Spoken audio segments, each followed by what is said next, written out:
Prescription drugs designed to help children suffering from ADHD, attention deficit hyperactivity disorder, are turning up in schools in growing numbers.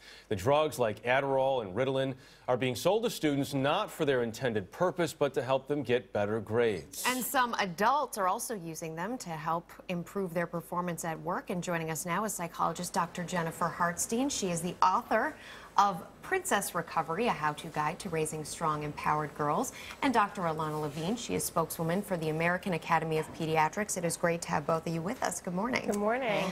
Dr. Levine, 21 million prescriptions written a year for these ADHD drugs. What % are actually legit? Well, there's a large percentage of them that are legit because they're really good medications for children who need them. The problem is that a lot of kids are learning the buzzwords, and the parents are learning the buzzwords of what to ask, what to say their child is suffering from in order to get the prescriptions because they think it's going to give them an edge. But really, that's not the case. So Jen, what do they get? Is there a temporary edge and then it hurts?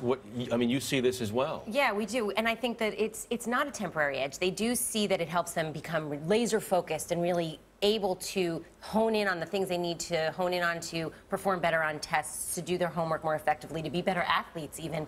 And so they are short-term gains, but long-term potential risks, right? There could be a lot of health risks, heart problems, sleep problems, mood disorders that come up. And then they need to use more and more and more. Building tolerance could be a gateway to other drugs. So there's a lot of risk in doing this. When you think about the playing field, though, and you think about how competitive it is for children in schools right now, parents might say, but why would I give my child a disadvantage by not putting them on this medication? And what do you say to that? So the question is, why are we putting such pressure on our children? Obviously, any parent, I'm a parent too, we want our kids to maximize their potential, but we don't want them to feel the need to be superhuman, right? So you want them to be able to do what they can do, what's within their realm of capacity, not try to push them to do more just because people around them are doing more. And Jen, how much of this is kids and how much is adults? Taking the medications? Yeah. Well, you know, I think it's both. I think once we learn that there's a way for us to have an advantage, we will try and do the advantage, right? Athletes do it with steroids. Kids might be using this, calling it academic steroids. Why not, if I'm an adult, want to do better at my job and succeed higher, do it too?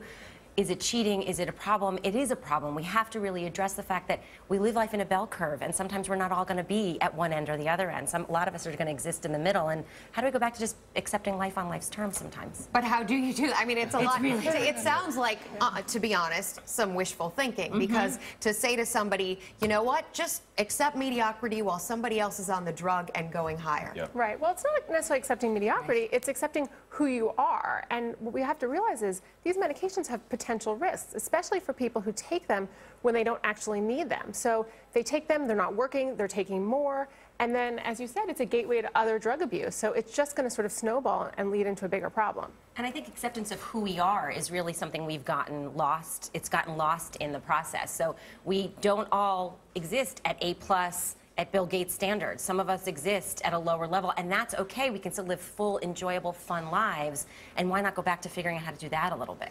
We accept both of you for who you are. You guys set the standard. Thank you.